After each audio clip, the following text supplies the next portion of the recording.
आणि आपल्या सगळ्यात धाकट्या सुनेनं संगीताचा वारसा आपल्या घरात आणला असं वाटलं नव्हतं नाही, पण तिच्या निमित्ताने चांगला योग जुळून आला. बरोबर आहे.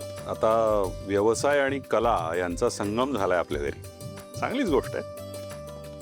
आता कसं माझं घर ना भरल्यासारखं वाटतं मला.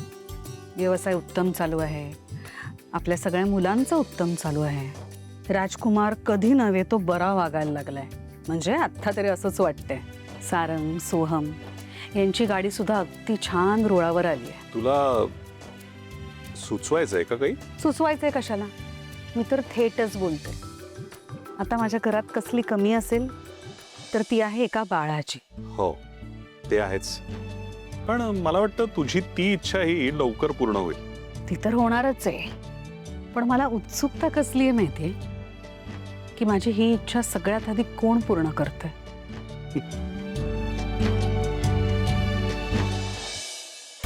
सरदेने तुम्ही गेला नाही अजून? उशीर नाही होता तुम्हाला? सारंगने पैसे नाही ना घेतले?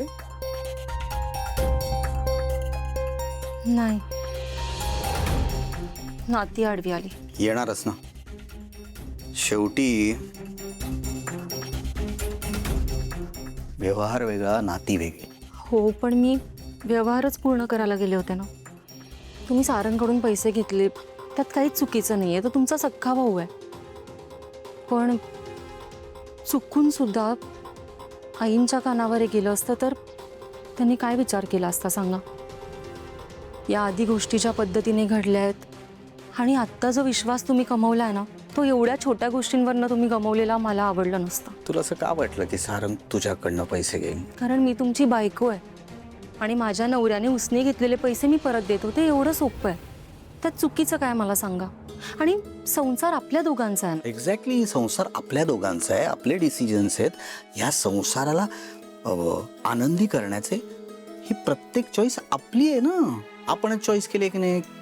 बाहेरची व्यवहाराची कामं मी बघायची, या घरातलं सगळं तू बघायचं. मी हे म्हणत नाही की तू बाहेर जाऊन काम करू नको, ते तुला जमेल, करता येईल. मी जी कामं करतो ना ती सगळी तुला करता येतील, पण तू जे काम करू शकतेस ना ते मला आयुष्यात जमणार नाही. नाही, असं काही नाही. असंच आहे. हे बघ, बायको, आई आई आई मुलाला आपल्या उदरात 9 महिने सांभाळते. देवानी जरी चॅलेंज दिला ना तर ते चॅलेंज मी आयुष्यात पूर्ण करू शकणार. आमचे मोठा बाई काय म्हणतात माहितीये का? जेणो काम तेणो थाय, बीजा करे जो गोतूने गोता खाय. कोणी जिंकू शकत नाही तुमच्याबरोबर बोलण्यात. ऑफकोर्स मी सारंगचे पैसे त्याला परत देणार, प्रॉमिस. आता गावाशी तुम्ही संपर्क ठेवा, बाकी पर्यावरण विभाग आणि वन विभाग यांच्याशी मी बोलतो. चालेल चालेल, ठीक आहे. काय सावली? अहो, तारा मॅडमना तुमच्याशी काहीतरी बोलायचं होतं. बोल ना तारा. सारंग, लहानपणापासून ना माझ्या गाण्याच्या प्रवासात सावली कायम माझ्यासोबत होती. आणि आता परवा जो कार्यक्रम होणार आहे तो माझ्या आयुष्यातला एक महत्त्वाचा टप्पा असणार आहे. त्यामुळे माझ्या मम्माची आणि एस्पेशली माझी इच्छा आहे की सावली माझ्यासोबत असावी. हे बघ तारा, मी सगळ्या गोष्टी समजू शकतो, पण प्रत्येक गोष्टीची वेळ असते तारा. आतापर्यंत तुला तिने मदत केलीच ना, तुझ्यासोबतच होती ती, पण आयुष्यभर तर नाही सोबत राहू शकत ना ग. तिचं पण आयुष्य आहे आणि तिला ज्या जबाबदाऱ्या दिल्या आहेत त्या तिला पार पाडाव्या लागणार आहेत. हो, करेक्ट आहे, मी समजू शकते, पण मी कुठे म्हणते की तिने आयुष्यभर माझ्यासोबत राहावं म्हणून. हा परवाचा कार्यक्रम झाला ना की मी नाही देणार त्रास तिला. हे बघ, तेच सांगण्याचा मी प्रयत्न करतोय की प्रत्येक गोष्टीला वेळ असते. म्हणजे आता आपलं हर्बल प्रोडक्टची कंपनी नवीन आहे की नाही, हां, आपल्याला रॉ मटेरियल हवं आहे, तर त्या गावातल्या लोकांशी बोलावं लागतं, त्यांना समजावं लागतं. आणि गावातल्या लोकांना माझ्यापेक्षा जास्त सावलीच समजावू शकते. तिची गरज आहे मला. मला ते काम करायला 8 दिवस लागतील, पण सावली असली की ते काम असं होतं. आणि कार्यक्रमात सावली जर नसेल ना तर कार्यक्रमच होणार नाही. का बरं? म्हणजे काही ना काही विघ्न येणारच. अरे आधी असं झालंय ना, जेव्हा जेव्हा ती नव्हती ना तेव्हा तेव्हा काही ना काही प्रॉब्लेम आलेच आहेत. आणि चारम, आता हा जो कार्यक्रम असणार आहे ना, तो माझ्यासाठी, माझ्या फॅमिलीसाठी खूप महत्त्वाचा असणार आहे. एवढ्या लोकांसमोर मम्मा तिचा वारसा मला सोपवणार आहे. त्यामुळे काही प्रॉब्लेम नको यायला. आणि मी काय म्हणते, हे 2 दिवस सावली माझ्यासोबत असू देत, मग तिसऱ्या दिवशी ती तुला जॉईन होईल ना. हां,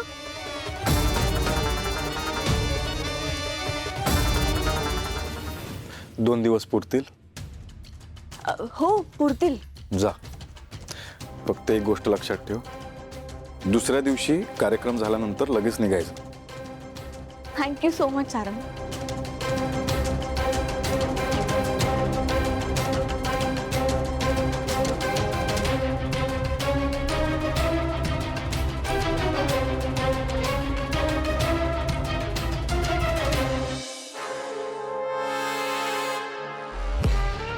इतकं काय कौतुक आहे त्या सावलीचं. तारा एरवी तिला नावं ठेवत असते आणि आता सारंग समोर गोडवे खाते. काहीतरी मोठं गुपित असणार आहे, शोधून काढायलाच हवं.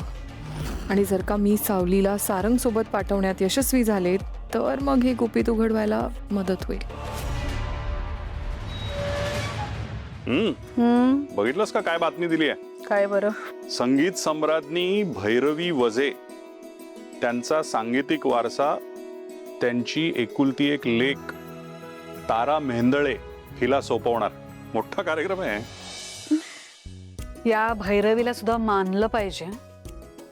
नाही म्हणजे प्रत्येक गोष्टीची पब्लिसिटी कशी करावी हे तिला बरोबर कळतं. तिला जगाची रीतच कळली आहे. अगं त्यांचं क्षेत्रच तसं आहे ना, पब्लिसिटी शिवाय काही होतच नाही. Publicity is a must.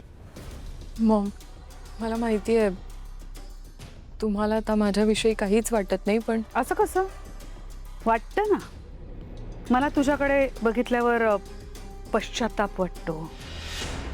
तू माझा विश्वासघात केलास, तुझ्यावर विश्वासच ठेवायला नको होता असं सुद्धा वाटतं. एवढं सगळं तर वाटतं. काय बोलतेस तू? मग आज ज्या जागी मी आहे उद्या त्या जागी सावली पण असू शकते. म्हणजे आज तुम्हाला सावलीचा अभिमान वाटतोय, जसा काही दिवसांपूर्वी माझा अभिमान वाटत होता. पण आज तुम्हाला माझ्या बाबतीत पश्चाताप होतोय. बहुतेक उद्या सावलीच्या बाबतीतही तसं काही घडू शकतं. खरंच माहित नाही, कारण आता ना कोणावरही विश्वास ठेवणं माझ्यासाठी तरी खूप अवघड झालंय. आणि तुला वाटते तसं अजिबात नाहीये. तुझ्यात आणि त्या पोरीमध्ये जमीन आसमानाचा फरक आहे. मग ॲक्च्युली कोकणात आपल्या कंपनीचं इतकं इम्पॉर्टंट काम आहे, तिकडे सावलीची खरं जास्त गरज आहे. पण तेवढं इम्पॉर्टंट काम सोडून सावली तारासोबत तिच्या कॉन्सर्टमध्ये तिला मदत करणार आहे. हो, मग तुला काय प्रॉब्लेम येते?